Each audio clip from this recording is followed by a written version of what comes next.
ที่อยู่ที่อาศัยเรือนชานบ้านซอง เงินจานบ้านซอง สถานที่นี้ สถานที่นี้ ขอให้ทุกคน ขอให้ทุกคน ที่ได้มาพักผ้าอาศัย ที่ได้มาพักผ้าอาศัย อยู่ในสถานที่อนี้ ยู่ในสถานที่นี้ ถาวร ถาวร มีแต่ความสุขกาย มีแต่ความสุขกาย สบายใจ สบายใจ นอนหลับฝันดี นอนหลับฝันดี สิ่งที่บ่จบบ่ดี สิ่งที่บ่จบบ่ดี อย่าได้เข้ามากรรมมากาย อย่าได้เข้ามากำมากาย บ้านนี้ บ้านนี้ ถือศาสนาพุทธ หรือศาสนาพุทธ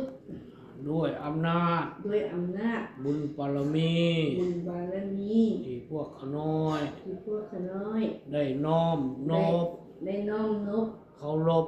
เคารพ สักการะบูชา